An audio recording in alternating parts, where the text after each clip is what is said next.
Guess they're back with my favorite YouTuber of all time, DFG. Go support him. Well, hello there. I wonder.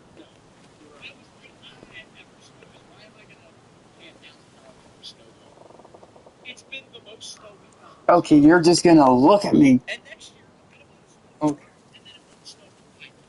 Yeah, so I have the same take with the snowblower. It just feels like a lot of work to bust out, and you're always like rationalizing it, right? So if there's 4 inches on the ground, you're like, gotta bust out the snowblower. If it's less, if it's like 3 inches, it's like, I'll just shovel it. Yeah, you're basically it's like the same as a generator. These are, by the way, horrible takes.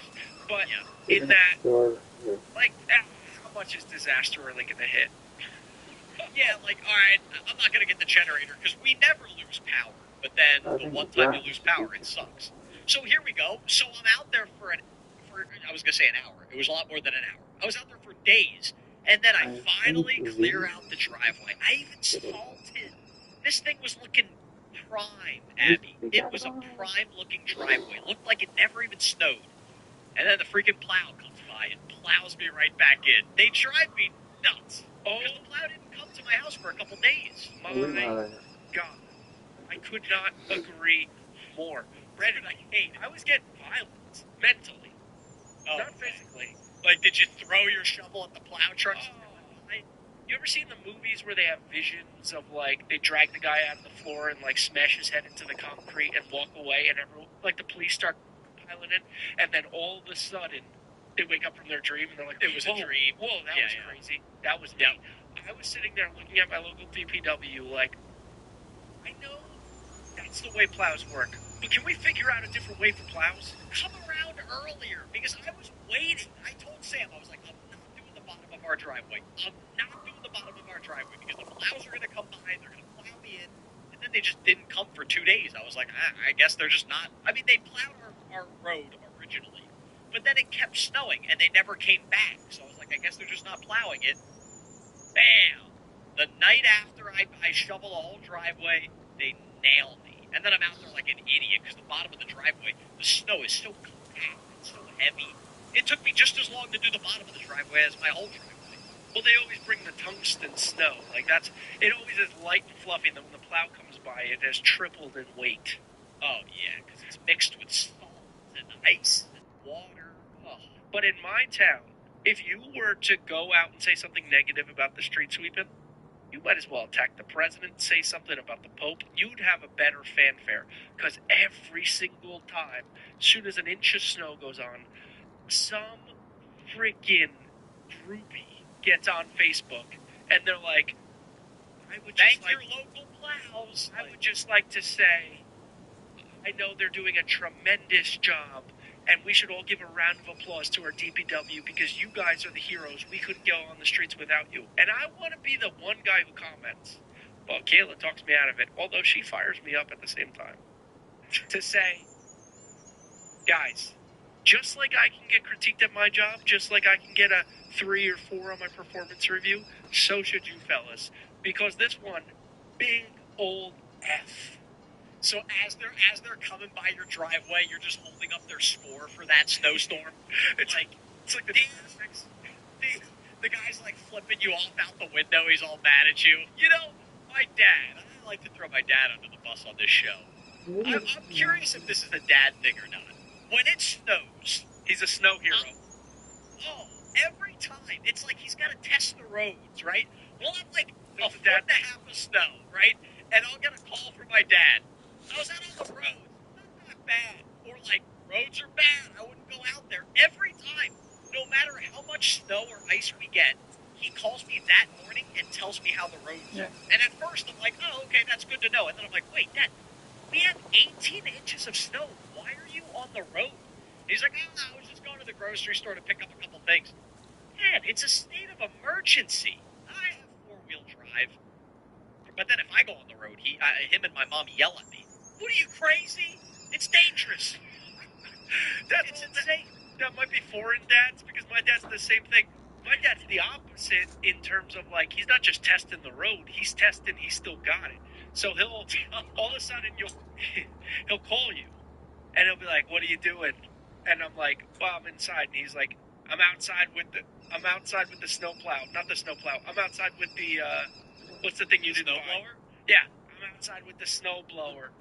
Come outside, and it's like, Dad, you realize snow is like the #1 cause of death in like men over 70. Shoveling, they said it causes more heart attacks than like anything else. I mean, there's probably other things that Honestly, cause I more heart don't. attacks. But shoveling is like that one. the silent killer. It's a very loud killer at this point. Well, that's true. But do you know why snow shoveling is so bad? Because I saw the same thing. So obviously it's a heavy workout. It's a good cardiovascular workout anyway. That's the first thing. 2, you've got a lot of people that aren't in good shape, but like, hey, you got to clear your driveway. So they go out there twice a year to cover their driveway. And 3, it's cold, so your blood vessels are constricted. And I'm not a scientist. I don't really know what that means. But I guess your blood vessels are constricted, less circulation. Boom. Yeah. Down goes Grandpa. There he is. That's good way to die or bad way to die. It feels peaceful. I'd like to go out shoveling my driveway when I'm like 80. At least I don't want to go out like next year. Like I don't want to die next year of shoveling my driveway. But if I make it 80 years, and you say, hey, you lived an overall healthy, peaceful life, you've got kids, maybe a couple grandkids, bam, just go out in the 81st birthday shoveling the driveway. Also, if I'm shoveling the driveway on my 81st birthday, it's snowing in the middle of June and something went wrong with this world. So that's another problem. Some people don't believe it. The climate is a changing there, my friend. Yeah, snow in June. Snow. We're at that age where we don't enjoy snow at all, right? It's so funny because I had this argument with Steve the other day. I'm at the age, I think, where I'm still conflicted because I'm close enough to my youth. So I see that snow is in the forecast. I get all excited, and then I'm like, oh, that just means I'm going to be outside for 4 hours. Steve calls me a grump. Then I'm like, well, but you don't have to shovel. Well, your boy, Mr. Peter Pan, Steve-O, doesn't he still go sledding with all of his, 40-year-olds? Well, we're not 40. We're like in our low 30s. Mid-30s. Yeah. Does 34 count as low 30s? Is he still doing that? Did he do it at the last storm? Oh, yeah. Well, I don't know if he went out this year, but I know he still goes sledding every year. But he doesn't have a driveway, so he doesn't have to shovel. I was out there for 6 hours the other day. I sent him he was like, how are things going? I was like, I'm tired, my back hurts, and he sent me like a picture of him with his legs up watching an NFL playoff game. I'm picturing the dichotomy of his stepdad face down in the snow after he shoveled his last. Steve is going 100 miles an hour down a bunny hill, sledding. Yeah. But so overall, how's the body?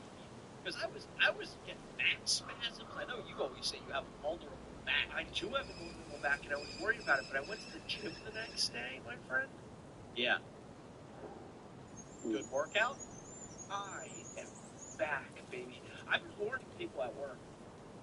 What do you call skinny Abby again? Scabby or Scabby? It's Oh. I've been warning people at work that I'm getting hot again. Because I know you got Fabby. I don't like the name. Oh, it's weird. Oh, Flabby. Yes, You got Flabby. Oh, that also sounds And now weird. you got Scabby. Never say your name is Scabby, or never rhyme your name with something. Never rhyme your name with But I've known Abby with for about 10 years. skinny, Fluctuation. It's because it's just not gonna work. It just sounds probably weird. what, 220? Like if I was, I'd be Big scandalous. Or you were big. No. You know, less or more? How big? Oh, Scabby. I was 265. Wow. It I was- mean, then you went under 200 at one. I was 195. I was 30 pounds away from being a walk-on at University of Michigan. Well, you're missing a couple other things, but you had to wait. Because of Maggiano's.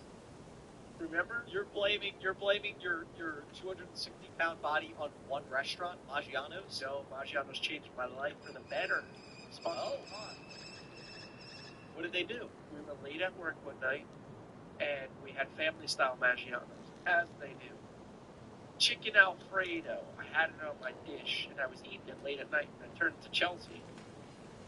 As my heartburn started to fluctuate to a realm that is unmanageable by mere mortals.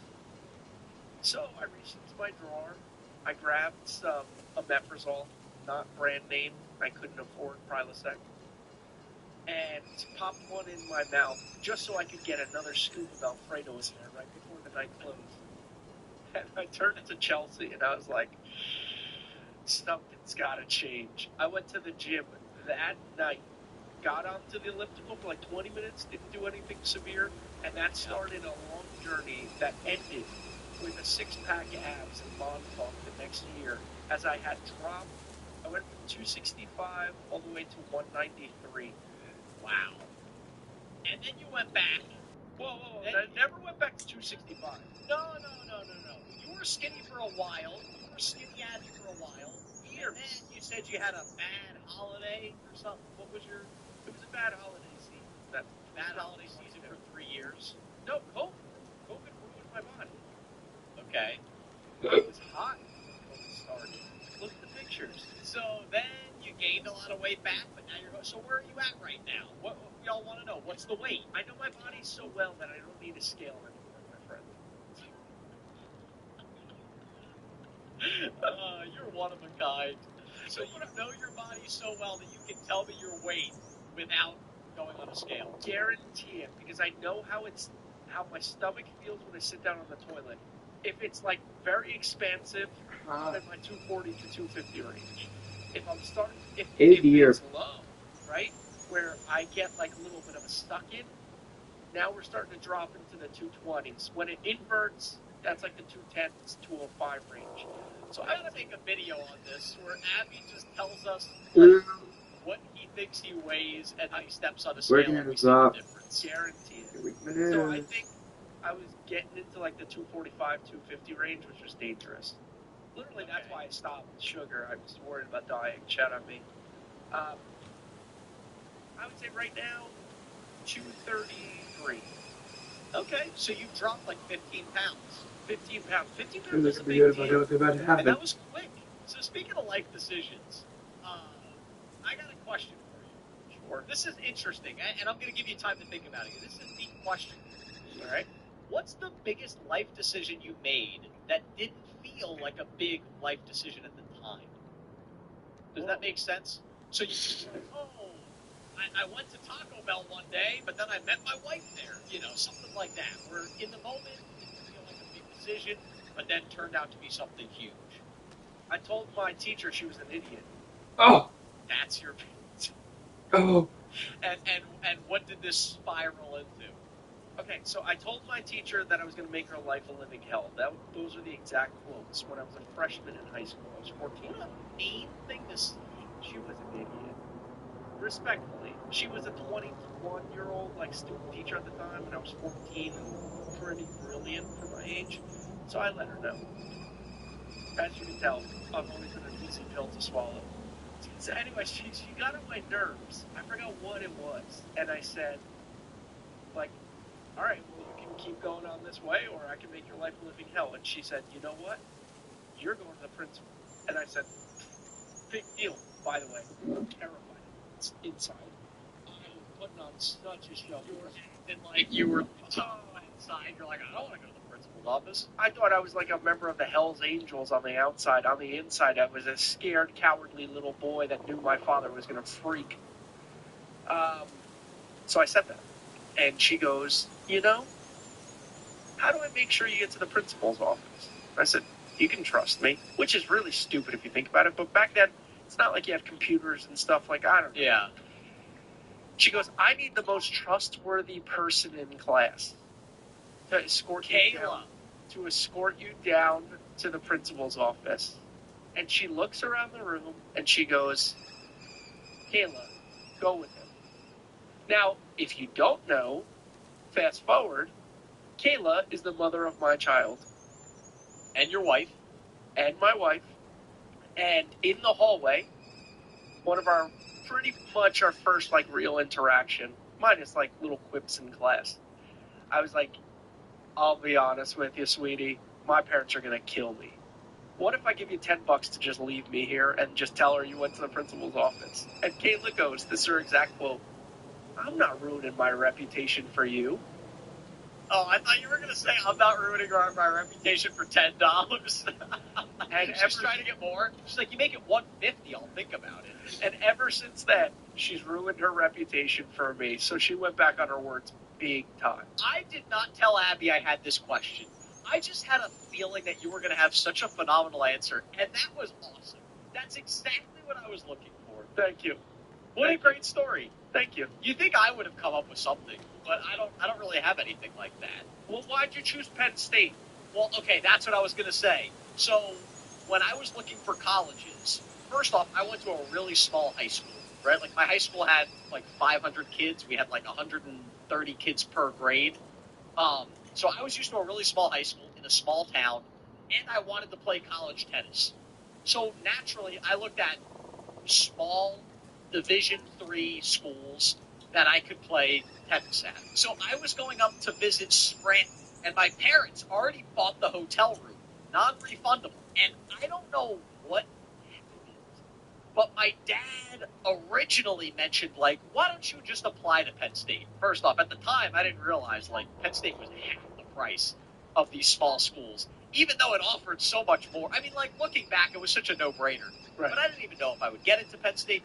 For whatever reason, last minute, I say, you know what, Dad, let's go visit Penn State. So my parents ate the cost of the hotel room that we lost in Scranton, Pennsylvania, and we went up to visit it. I don't know what made me, I still don't even remember why I decided to do that. And at the time, it didn't feel like a big deal because I pretty much was just like, let's go look, but I'm not going there anyway. I hadn't even applied yet because I didn't even think I would get in. I didn't have a great SAT score. I didn't think I was going to get in. And we went, and I liked it a lot. I was like, oh, wow, this is really nice. And then I met the president of the tennis club, and he was like, oh, yeah, like, he showed me the guys. I was like, oh, my God, the guys on the tennis club are better than the Division III, like, varsity players at the schools I was looking at. So, yeah, it didn't feel like a big moment at the time saying, let's go to Penn State instead of Scranton. It just felt like, I don't know, we'll go here instead of there. And obviously, I met my wife there. I had a great time. I met a lot of my best friends that were in my wedding. I'm not a big believer in, like, it's meant to be and, like, everything in life is already predetermined. But, like, I looked at what SAT score you needed to get into Penn State, and I was, like, hundreds of points below that. So part of me is like, maybe it was meant to be that for whatever reason I decided to go that day and visit, and then somehow whoever was deciding whether people got in or not was feeling nice that day. Maybe they were Italian. They let me in. And then because of all that, like I said, I met my wife, met a lot of great friends. Me and Kayla were talking about that. Because I see it now from the interview perspective at my company. Mm-hmm. Like, your entire life is decided upon in, like, 7 to 10 seconds. It is crazy. Like, especially college, where they have tens of thousands of people applying. Yeah.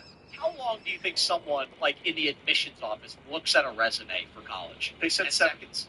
They said 10 to 15 seconds. Yeah. Yeah. Which is nuts. Like, everything about your whole future rides on, like you said, if they like your name, if the guy's in a good mood, if he had a fight with his wife the night before. What if the guy that looked at my resume was a tennis player and he saw that I was the captain of my high school tennis team? Like, I mean, you don't know what could have been tiebreakers. Or he grew up, like, near your hometown and he was like, I love that area. Local guy. Yeah. Yeah. Give him a No, shot. you never know. Because I know a lot of people that told me they didn't get into Penn State that had better SAT score than me, better grades than me, better, like, extracurricular. I was like, they were just better than me in every way. You had a great answer. Yeah, I guess the biggest decision, I don't know. I'm sure I could come up with something else. But, like, Pound cake is my second answer. Pound cake? My dislike of pound cake. okay, care to elaborate? Yes, I am 4 years old. I am in Miss Napatano's kindergarten class. Younger than the rest of the kids, but again, Brandon. Wait, you were in kindergarten when you were 4? Brilliant, built different, you know this. I don't believe this. gonna let you in kindergarten when you're 4. Check the timeline, brother. I was 4. Wait. This is garbage because your birthday's September, so you would have been 4 for like 3 days. 26 days. Alright. So your birthday, you would have been 4 in kindergarten for the first month. It was Gabriel Dela Cruz's birthday. And I'm sitting there at the table, and they're serving pound cake. That's back before, like, Big Sugar wasn't allowed in the classroom. These were the good old days. But the Dela Cruz is not really the finest taste when it comes to the dessert or postre, as they say in the Dominican Republic. Who wants pound cake? Bring in a munchkin. Loosen up the purse strings. Go to Dunkin' Donuts down the street. Get me something good. So I refrained. I was off sugar back then, I guess. You were off sugar for the day. And Kevin Insiang. Do you know who that is? Good. Your friend Kevin. Your best friend Kevin. He's my best friend. Been brothers for life. Barely remember life before this. He goes, I don't like pound cake either. Friends for life. You know, have you ever realized how funny it is? I think we've talked about this recently. When you're a kid, making a friend is the easiest thing in the world. So it's like, if that guy has the same color shirt on as me, we're best friends. If you don't like pound cake and I also don't like pound cake, you're best friends. Now, as a 30-year-old man, like, making new friends is stressful. That and the first 6 hours of college are the easiest time to make friends. Yes, because everybody's like desperate to make friends in the beginning of college. But they're all trying to play it cool. Like, except one of our best friends, Unicel. Unicel played it so uncool. She knocked on Kayla's door, and she goes, Hi, I'm Unicel. I need a friend. Do you want to go get lunch with me? And Kayla goes, Sure, weirdo. Like, in her head. They've been best friends ever since. See, it's funny, though. Put yourself out there. My dad always tells a funny story how his best friend, Mark. Now, I guarantee you my dad's going to clip this and send it to Mark, right? He always said, hey, my best friend, Mark, growing up, he was kind of like you. He had like 8 best friends, all paisans, right? Yeah. All these guys that all came over from Italy in their like, youth. Is it Mark? So all these guys, it's Monaco. Monaco, that's his name. So he goes, Mark always had the hottest girl at the dance, at this and that, right? He always had the hottest girl, right?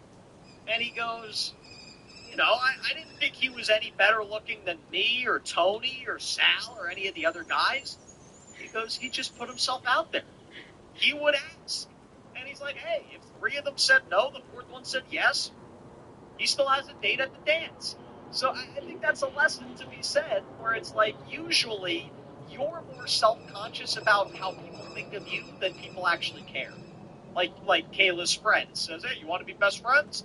Kayla's like, all right. And now look, 20 years later, they're still friends. And then the long story of that short is Marco is now married to Adriana Lima. Yeah. My dad's friend is now. No, my dad's friend Mark is married to his high school sweetheart. How'd your parents meet? You know, they met a little later in life. I make it sound like they met in their 40s. They were like 24. But it was after college, I guess is what I'm saying. Your dad went to college?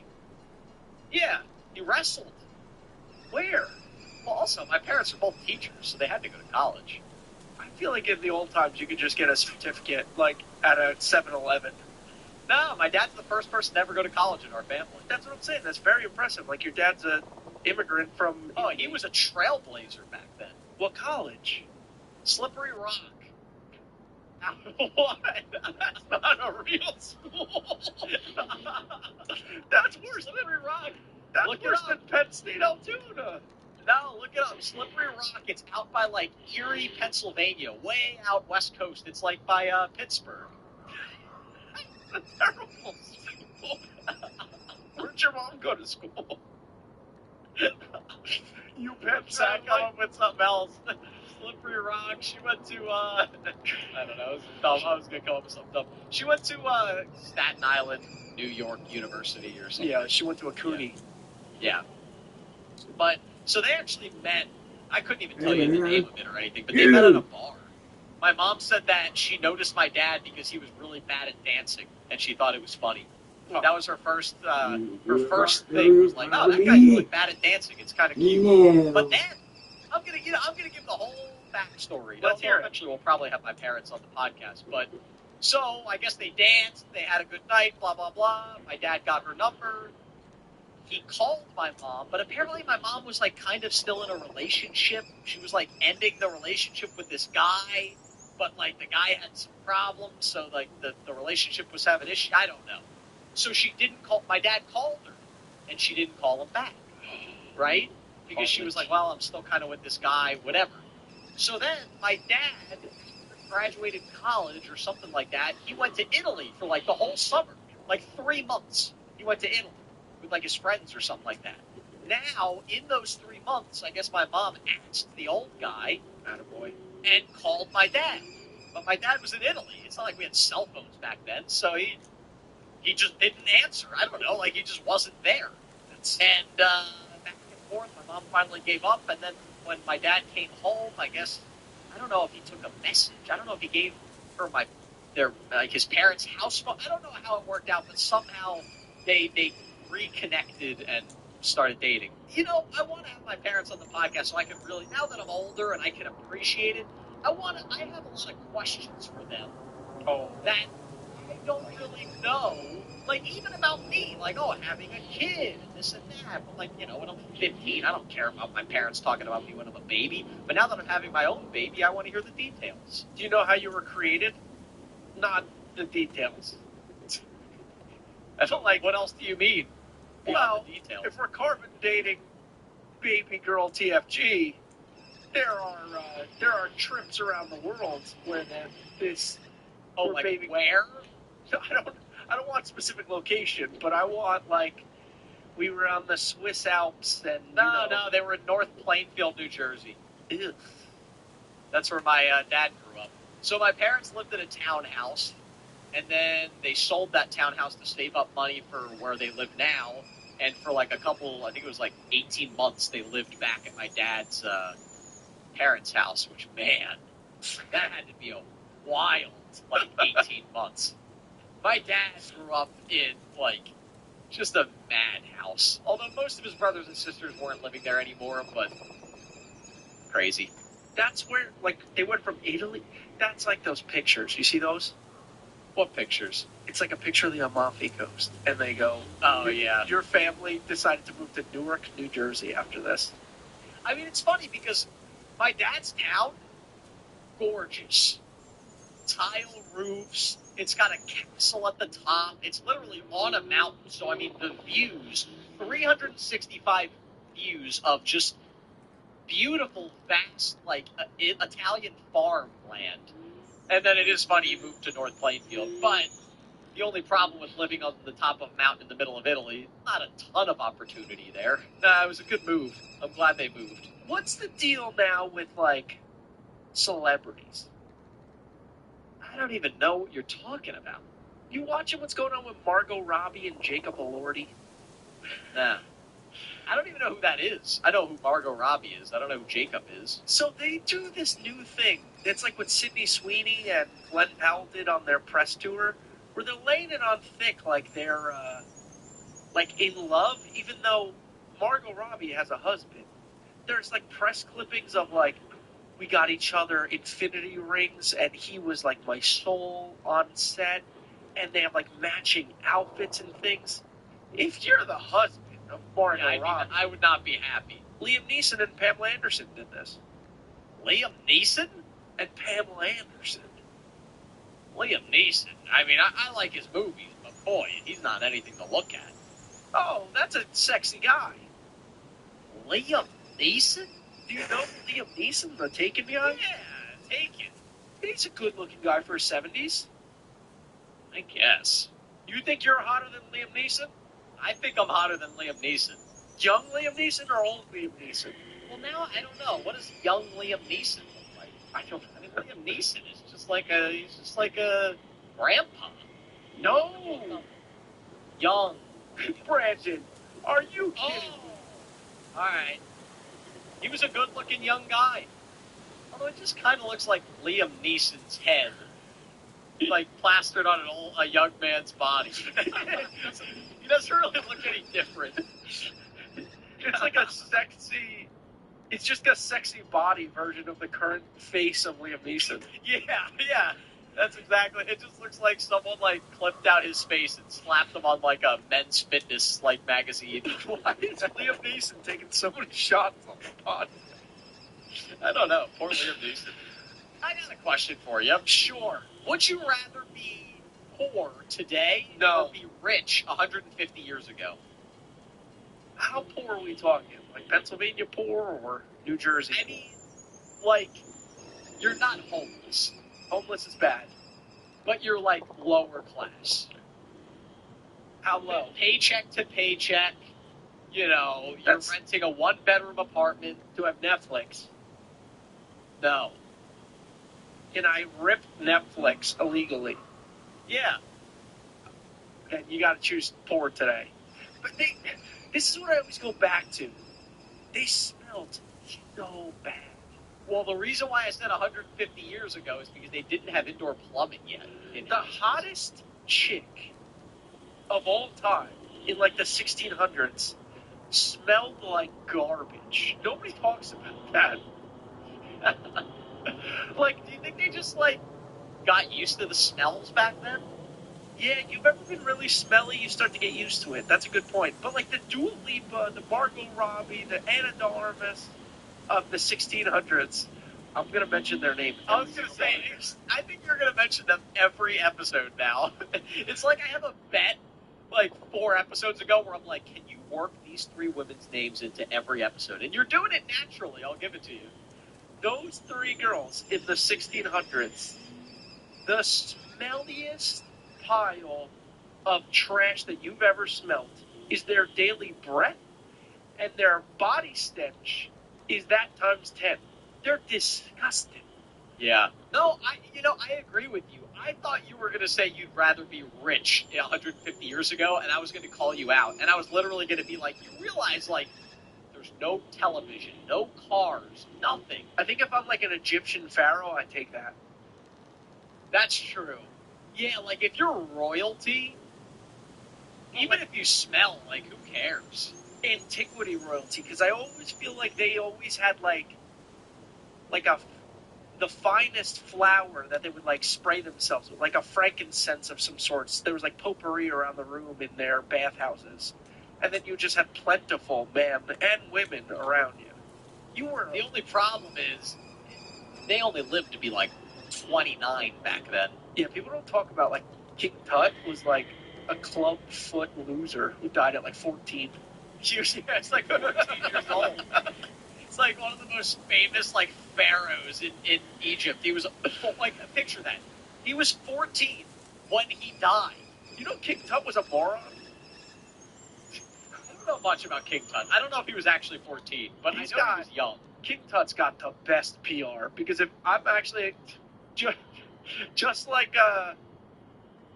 King Jong Un, I am a King Tut stud. I know everything about King Tut, and King Tut, I don't know why they're using the intents and term around. purposes, was mentally disabled. You know, King Tut became leader when he was 9. And he died at 17, right? He died at 18. 18, okay. Yeah, so he reigned for 10 years. Imagine reigning for 10 years but dying at 18. It sucks. I have another, unless you have anything else to say about this, I have another just 180 turn, but I have another interesting topic. What's the worst I got a poop story you've ever had in your life? I had the Hungry Man sandwich at Top's Diner one time. It almost wrecked my insides. That's the one that sticks out the most. But, like, where were you? Like, it's got to be like a you got to go and you can't find a bathroom story. It was like pretty. Oh, I was like 6 years old and I crapped all over my madrina's house. I remember that one. So I got one. Okay, Can I share? please do. I was probably 8 or 9 years old, and we were driving home from the beach, right?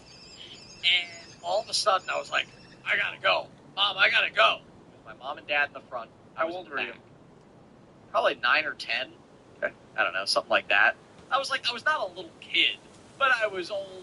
You know, I wasn't an adult either. So I'm like, oh my God, I gotta go. Oh my God, and all of a sudden it's like, it just hit me, and it was like, I'm gonna poop my pants.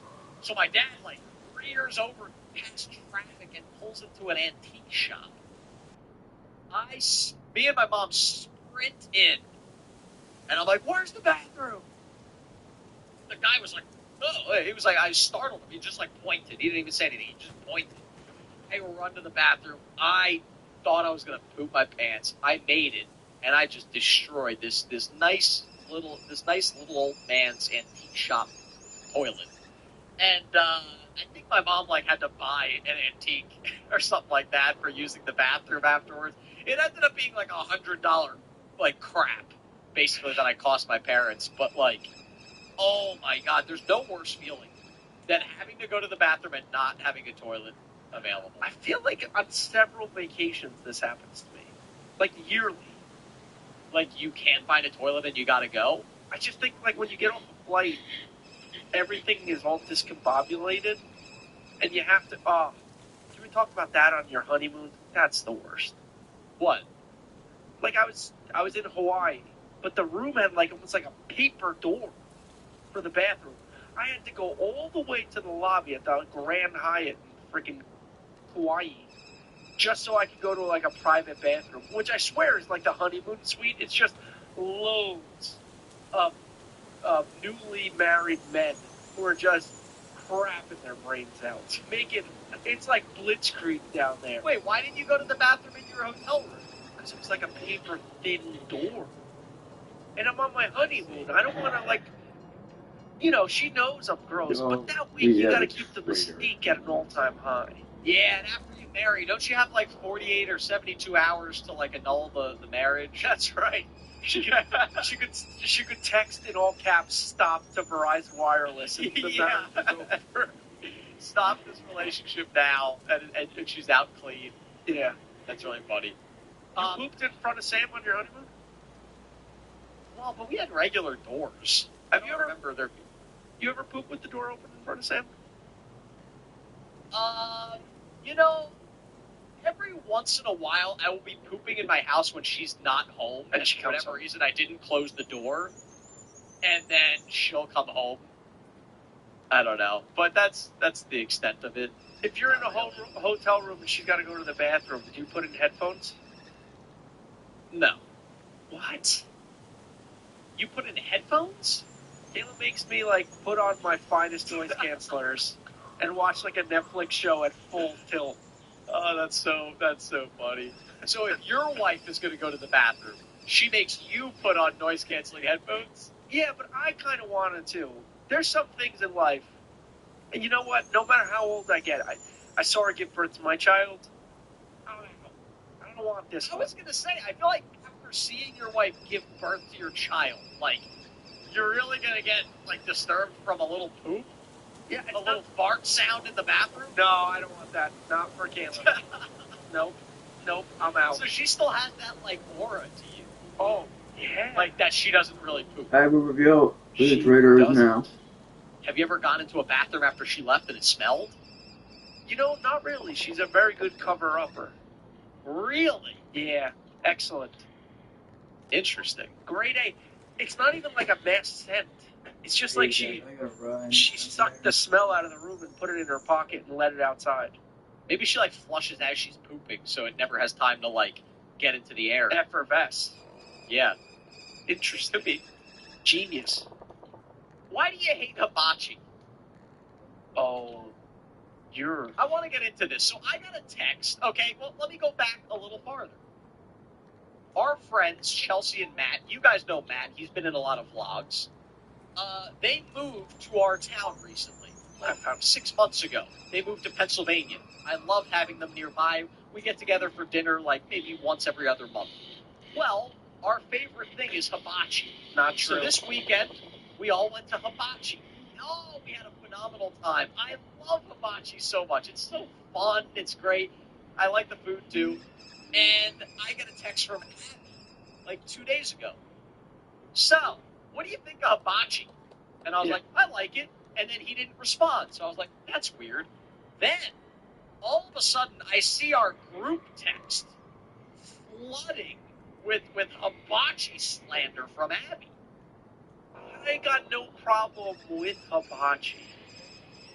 I got a problem with this is the most Pennsylvania thing I've ever seen. What? Chelsea moved to a different state to be closer to her favorite hibachi restaurant. She's going weekly. No, that's an exaggeration. You guys have been to, first of all, hibachi is great. I'm not here to disparage hibachi. Okay. But it's like dealing with me. It's great in doses, my friend. You got to space it out. We go like once every 3 months. Brandon, that is just not true. Chelsea's lived in your town for like 4 months. She's been with you guys like 3 times.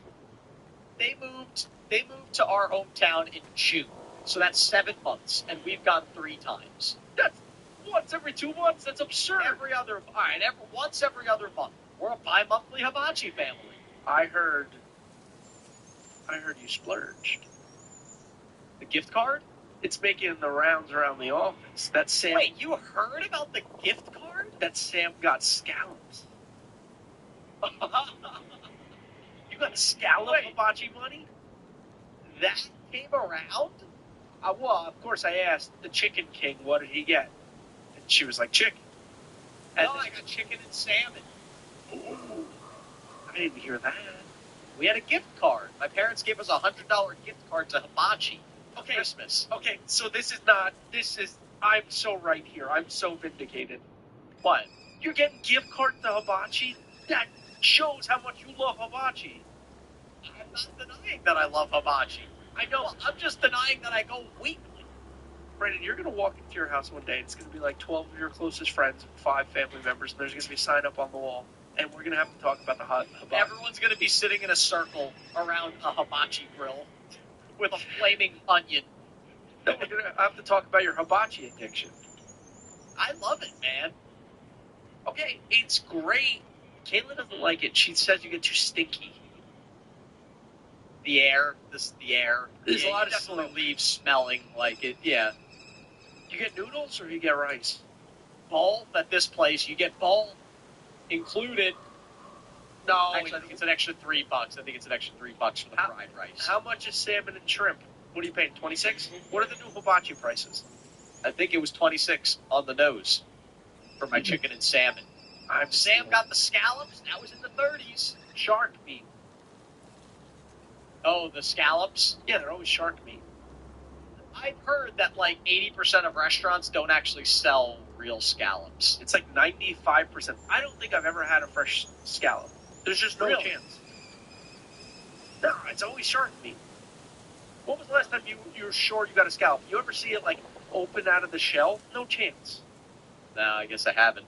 There's zero chance. I watch cooking videos with real scallops, and I'm like, that would be nice someday. I aspire to that. Do you think they taste different? Oh, they probably taste like heaven. But I like the fake stuff. Hear me out. When people are like, that's just shark meat. And it's like, well, I like shark meat then.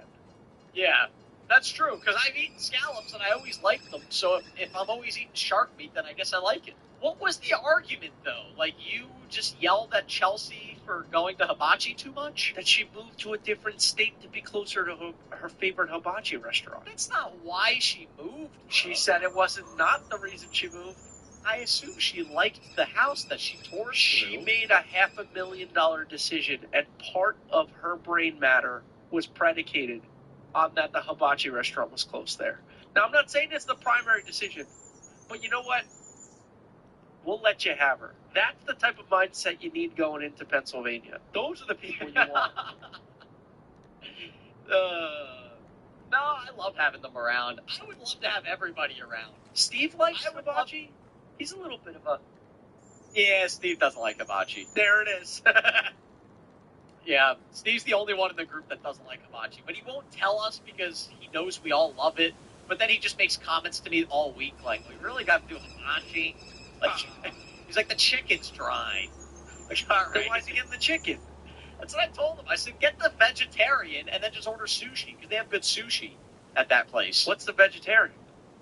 Vegetarian is just you get everything except for so you get the rice, you get the noodles, you get the salad, you get the you get everything that comes with the meal except for the meat, and it's like $15 instead of 25 or something. Abby, do you have a fun fact for us? Do you have a snack time?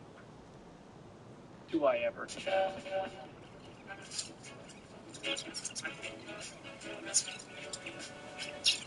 Brandon, are you aware of what the Academy Awards are? I like how all these fun facts start with, do you know what, and then something that I'm clearly going to know. Anyway, I don't know if I do know what the Academy Awards are. Is it the same thing as the Grammys? Are the Grammys and the Academy Awards the same? The Academy Awards are the Oscars. Or the Oscars? Okay. You're really into, like, award shows, and I'm not. So it's the Oscars. All of that fact was pointless because this actually happened at the Grammys. You reminded me.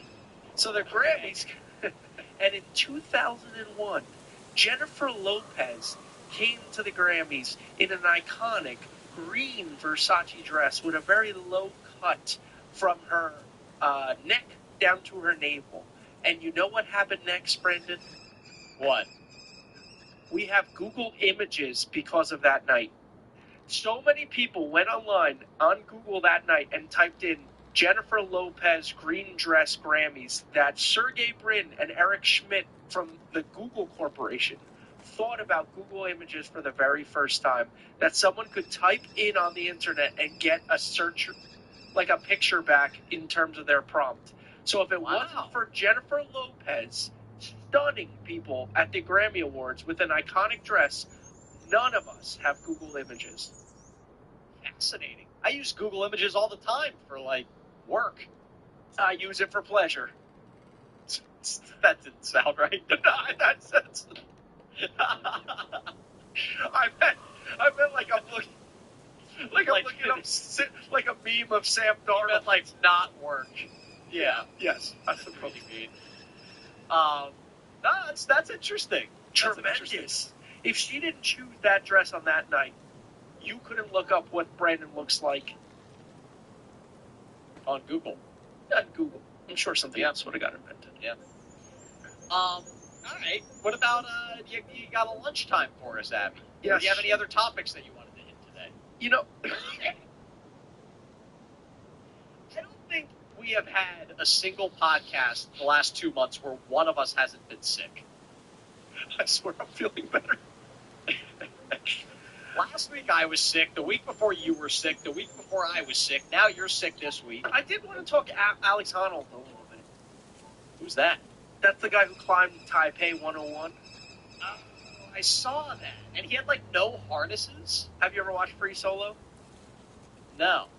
He has, that's when he scaled El Capitan in Yosemite. And El Capitan's like twice the size of Taipei 101. Actually, the climbing community were like a little bit of a stunt.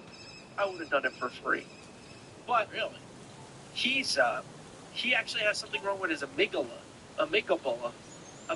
Wait, how do you climb the side of a mountain without a harness, though? Like, what is he, Spider-Man? Like, how does he stick to the wall? The cracks. Really? He was sticking his fingers in, like, the cracks between the windows? No, not the building. I'm talking about El Capitan. Oh, okay. But yeah, no, the same thing in the building. It's like the soffits between the glass and the wall. Wow. He's like a freakish strength athlete. So is all of them. Like he made this one maneuver in El Capitan. We call it El Cap in the climbing community, where he stuck his thumb and he turned it like 80 degrees, and he like moved his entire body with the strength of his thumb. This is, for him to climb a building with no harness. Not impressive. I've been hearing from the climbing community that's just essentially a really tall ladder. Dude, you think you could climb a 2,000-foot ladder? How much training? There is no amount of training in the world where you can climb up the side of a mountain or the side of a building. Okay, there's an amount of training in the world. I think if you just got past the fear, so that's the whole thing with his amygdala, the part of his brain that amygdala, you nailed it. The part of your brain that you can surmise fear from. His is minuscule, non-existent. So he basically just doesn't understand like fear. That seems like deadly. Think physically though, you could easily climb like a ladder 10 feet. Dude, he's like doing 4,000 pull-ups. Well, that's the thing. It's the upper body strength that, Yeah. Mr. Abbey lacking since 2002. But you can You get. just told us earlier that you're at like 232 pounds. Meanwhile, you're like, I can do it. No, I didn't say I could do it. You're just saying no physical human could do it. I guarantee you there's probably like a rainforest full of people that would scale that building in no time. That's impressive, though. I mean, the video was spectacular. Did you see what he did? No, what did he do at the end? He's got those big ones, my friend.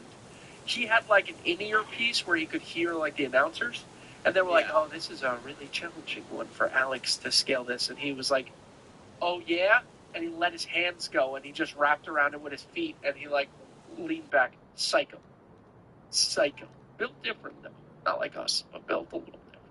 I like this though. Crazy. I like this I was a big Evel Knievel guy growing up. I like the like death-defying stuff. You're a big fan of like the Daredevils? Well, to be fair, I was an Evel Knievel Jr. I wasn't old enough for Evel Knievel. Wait. I was a big You were in training? I was a big fan of Tony Knievel, like his cousin. Oh, I thought you said you were Evel Knievel Jr. Like you were training. No, like as a kid. I'm scared as all hell. I was gonna say. What is Evel Knievel's first name?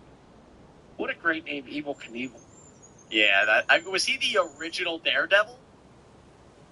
I would say so. The first famous one. I would say so. Robert Craig Knievel. That's less cool. How did Evel Knievel die? Was it a motorcycle? I think he died of like COVID. No. He died in a crash. Knievel died. Yeah, no, he died from diabetes. Oh. Wait, Evel Knievel didn't die from a stunt? If Evel Maybe I'm Knievel thinking of Houdini. if Evel Knievel would have gotten off sugar like me, we would still have Evel Knievel jumping over canyons. Oh, Houdini's probably the first, like, Daredevil. Was he a daredevil or a magician, though? Like, where does it... An illusionist. No, he's, what is David Blaine? It's like an endurance artist. Wow, Evel Knievel died of lung disease.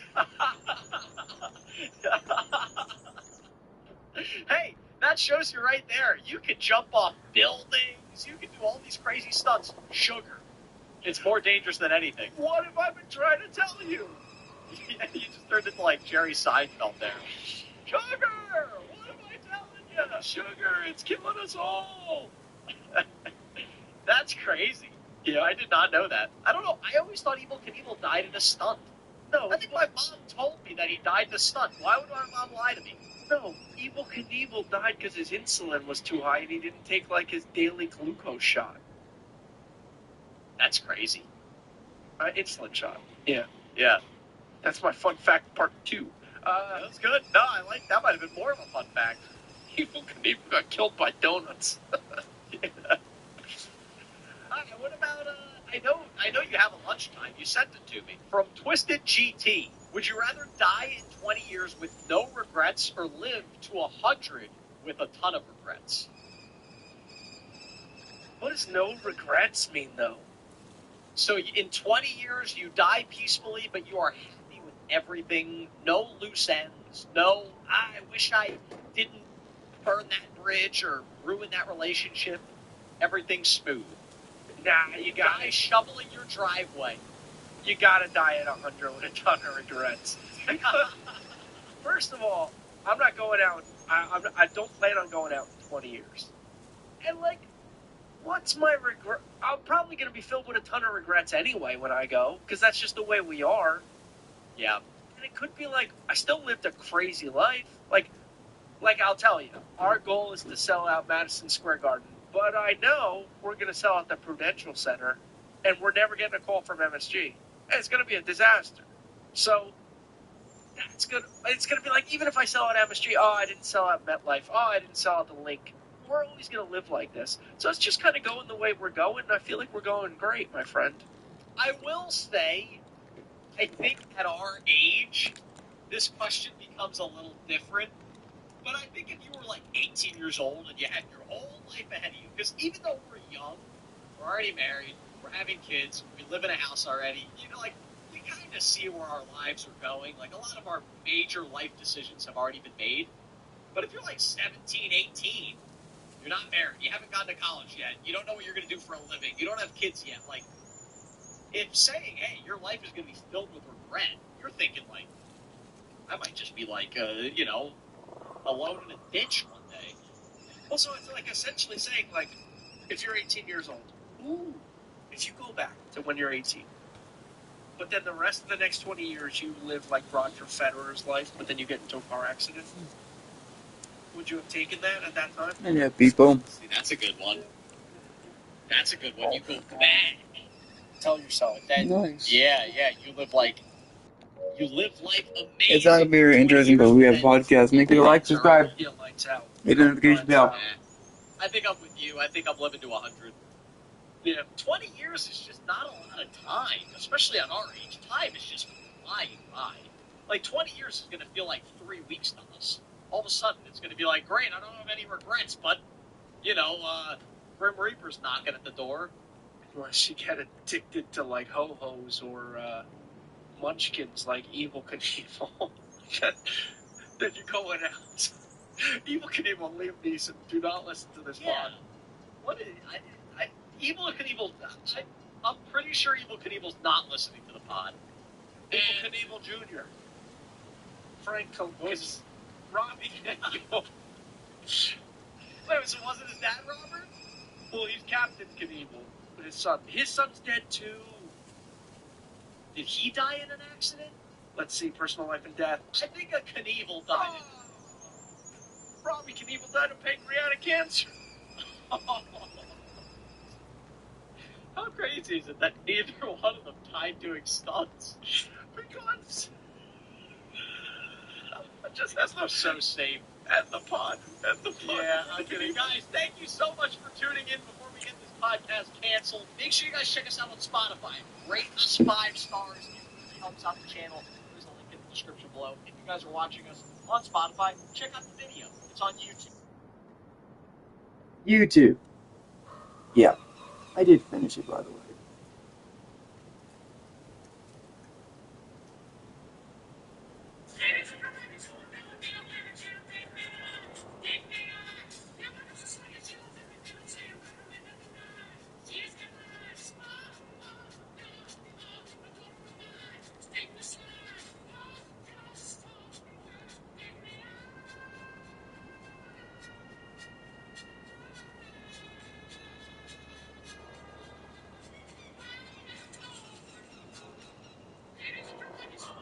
I really like one here.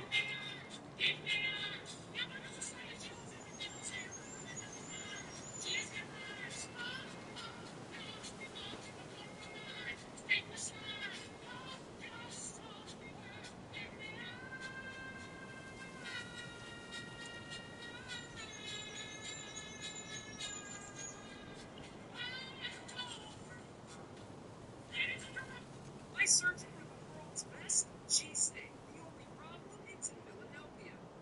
Hey, if you were born in 1975, then 1989 to 1993 were probably your favorite time.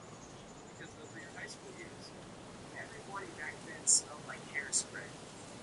And you'd throw on your favorite acid wash jeans and rush out the door. Friday nights meant racing a blockbuster. Because if you were late, your favorite movie might already be rented out. You'd use hand-drawn maps on napkins to find parties. Wandering in the dark, you'd asking strangers for directions. But then again, the developed that because paying for a movie to shop before you ate the scenes they could let and then wait a whole week to get back. And gaming with friends wasn't online. It was shoulder to shoulder on the living room floor. Hey, can I help you? Let's hit on it. It's not just a that's what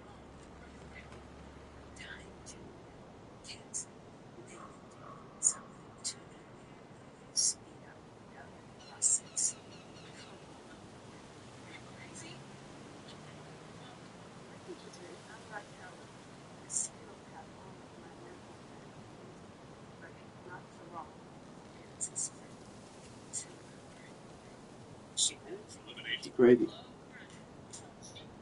History in American school, that is British school. Okay, Fred, welcome to American history, mister. What are we like gonna learn about? Well, first we're gonna talk about the colonized. That does not reflect us in a positive light. You know, okay, what about critical race? Can you like just tell me what I'm actually allowed to teach? Yeah, this should like cover it all. Okay, so for the entire course we just have this one page. Like I'm only worried about it. This course is gonna be. No, it's not that. Then what is it? I just don't know how I'm gonna remember all of these words. Give me right. Meanwhile, in England, right on. Welcome to history. So what we gonna learn about? The good, the bad, and the bloody. What these things like Britain went away from right? Yes, it was diabolical. History in America. Are you a lawyer? I need a lawyer. Do you have any money? $12. I see. Anna, what are you doing? I'm not going back yet. What are you doing now? I'm not going. Can you please help me? What's going on here? I go back to Romania for forcing me to get married. Anna, let's go. 1 second. So what do you mean they will force you? They will, like they did with my sister. This is a family matter. Let go of me. Mr. Mayorga, your daughter is represented by counsel. Sir, I'm sure you don't need to make trouble. What would I do? Take your hand off the girl, or I'll get you declared a person of interest, which means you'll be locked up forever without so much as a trial. Don't think I kid you. This is the United States of America. I'm about to call for the police. Excuse me, I hate to interrupt, but this one's urgent, Your Honor. Alan Shore represent Anna Viorka, petition for political asylum. Res ipsa doozy. Let's talk about your sister. That's tradition to show that the marriage was consummated. Where does your mother stand on this? My father, Are you afraid of this boy? oh, I just don't want to marry or anybody else. Let's talk about your mom and dad. Do you love them? I do, but that doesn't mean that I have to follow all their ancient rules, especially the ones that are barbaric. It's about me not wanting to get married. 15-year-old boy I don't even like. I really don't. Wait, it's right now. You still seem to be the destination of choice.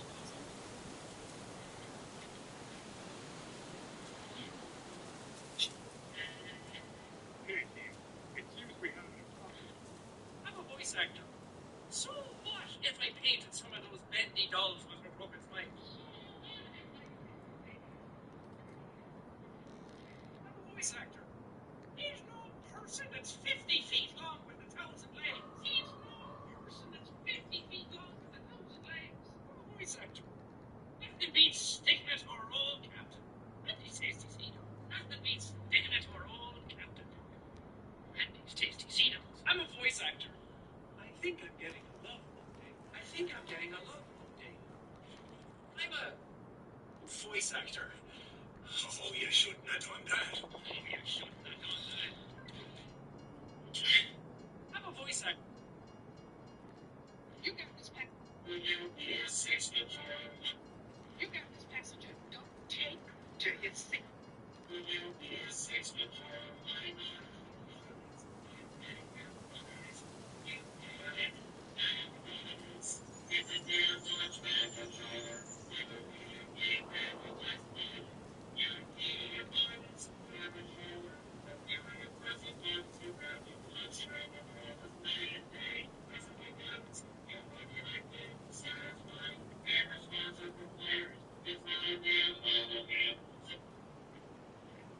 Letter Y, fire, Japanese here, what? Okay, yeah, he's saying, why the hell is he here? Don't act like you're confused. Confused face. He's confused. I said don't act confused. Oh, Steve, he said prohibited removing that's confused face. Did you or did you not try to destroy the world last night? Receipt? Do you have proof? There's literally a YouTube short linked right down here all about it. Just cute. Yeah, but he did, and we got the receipt. Pleading face, fidget 5. Oh, nice. He's pleading the fifth.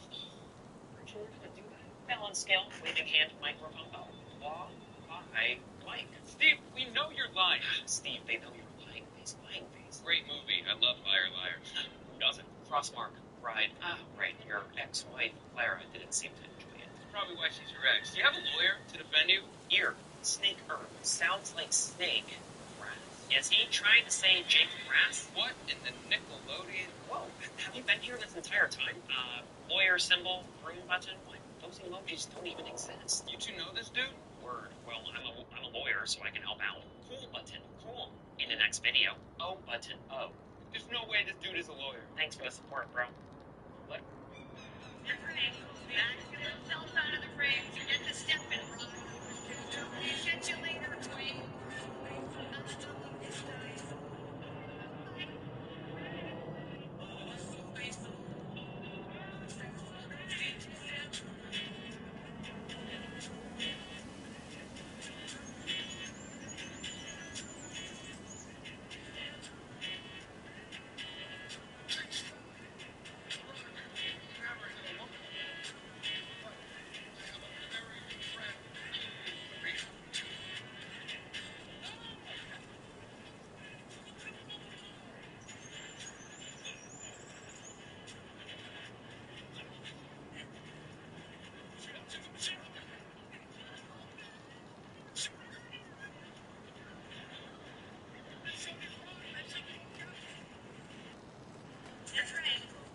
Man, men, woman, women, child, children, person, people, tooth, teeth, foot, feet, man.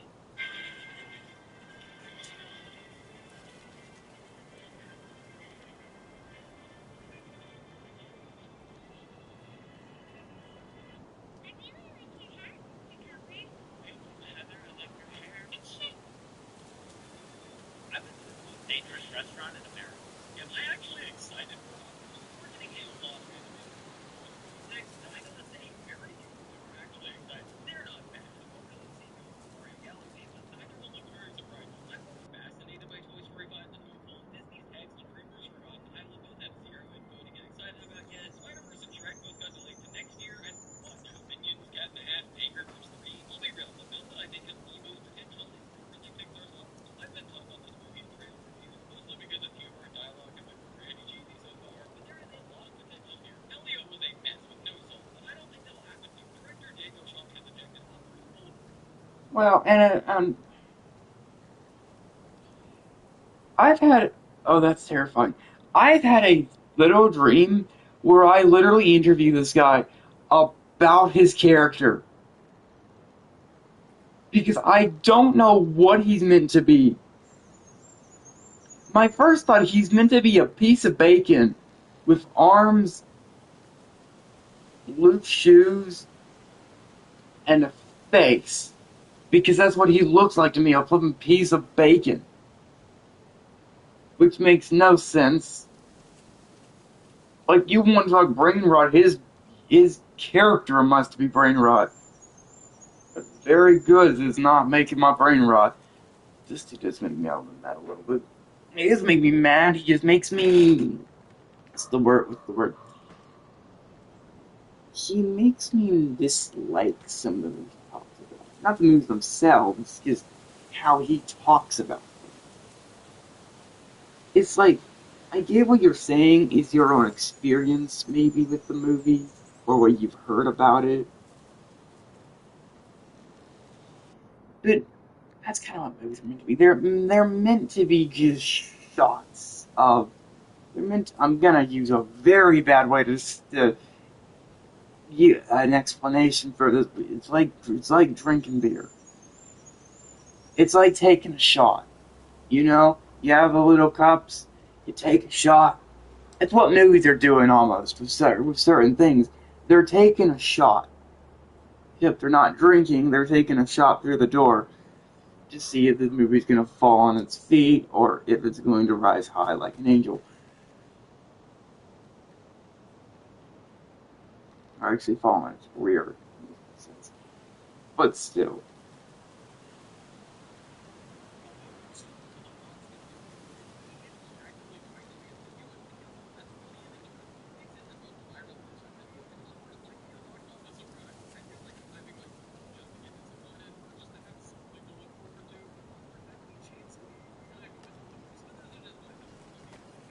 There's nothing I don't even watch. Like, I don't really look through this.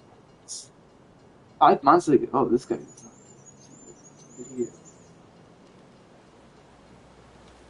Bacon guy. I told you. Awesome. Just terrible. Like, it works with that, they can do it. That is the most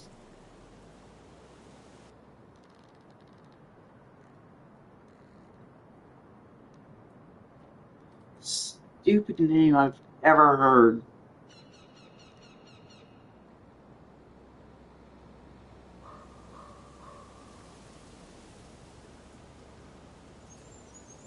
Yeah, and he takes dumps on movies that have already had dumped on, that have already been dumped on.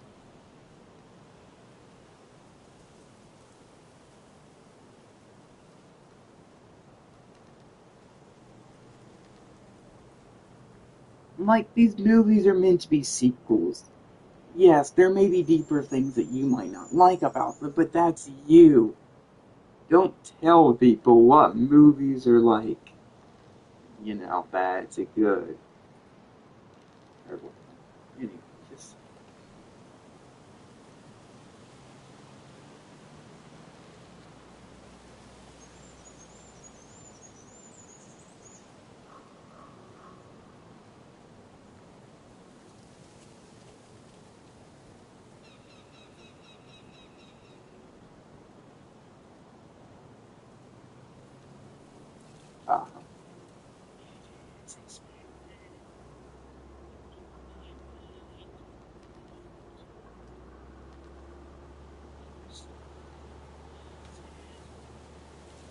Barron's was a fan-made song? Or for the extra Jones, please.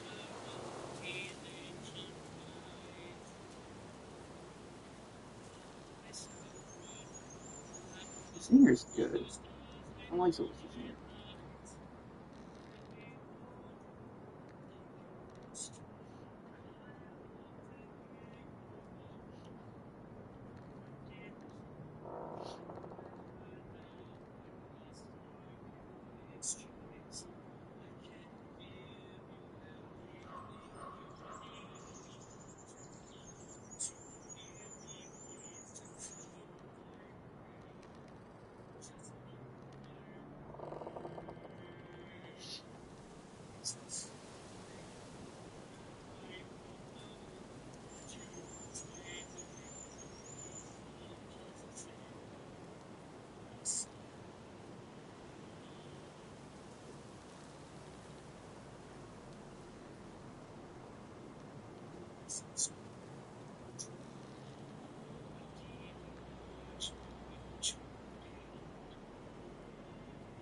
sing now.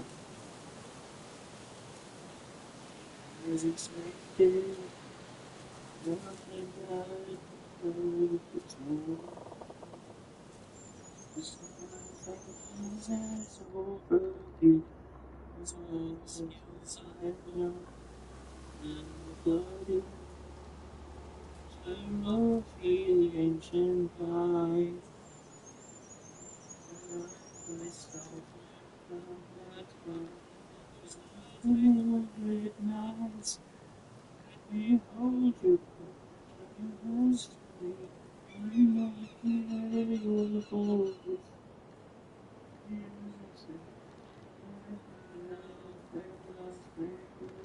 His choice, and I give you everything you need, and nothing hurts to hear me plead, just say, wait, just look my way.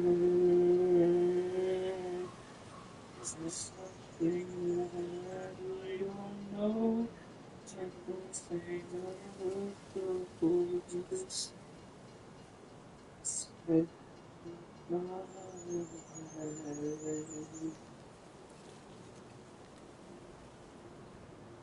Someone who knows that deep in us finish again. Please rise wherever we to bend. Yeah, without the station, to say my temptation, as it understands, he explained. Terrified as I could to make this breathing through. Through my heart.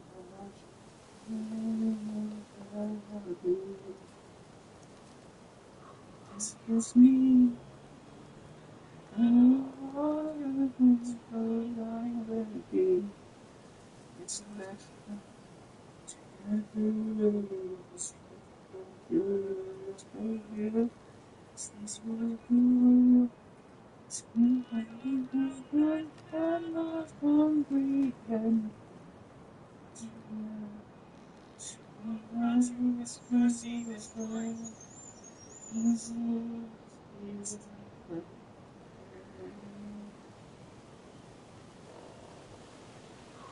I desire to make amends, and you can do it, just look my way, just look my way. Is something that I don't know, cause it was just say, look my way.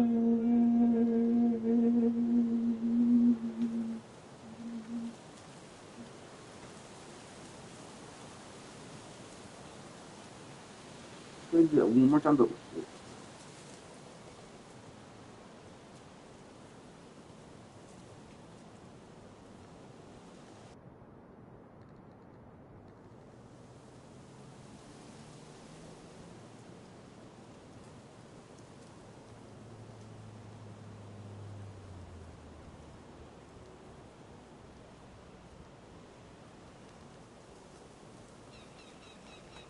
it is expected that I'll find blood to hold you. Starlight passes over, but you are the skills I have when I'm above. Watching up these ancient rites, yet I find myself alone. As in the nights, let me hold you, keep you close to me. I long to hear your voice, but the careless have better now. I must give you this choice. I can give you everything you need, or do what you hear me plead. Just look my way. Just look my way. Something that I don't know. Not so cold, so stay my way.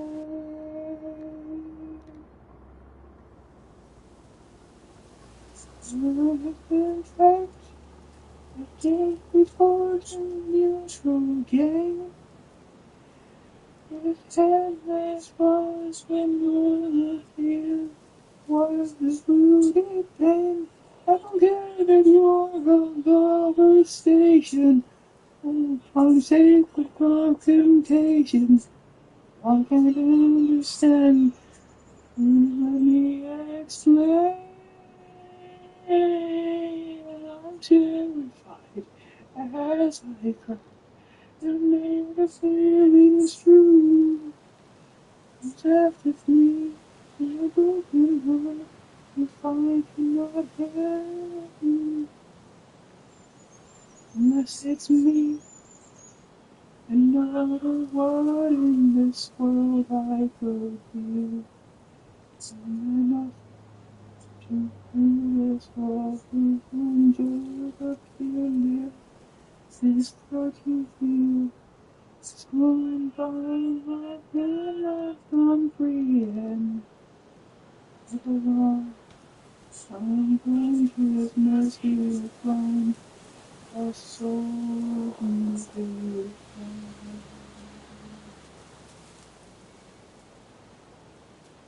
I try to make amends, and there humans still want and just look my way. Just look my way.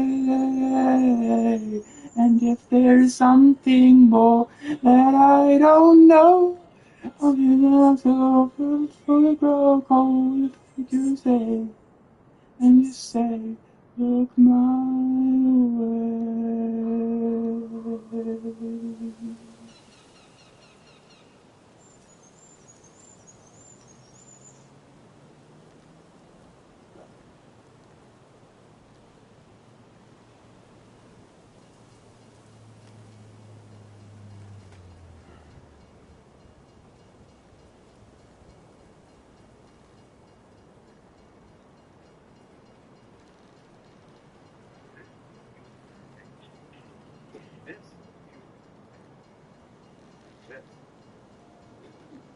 You guys enjoyed that, if you could even hear it. 29! A new record!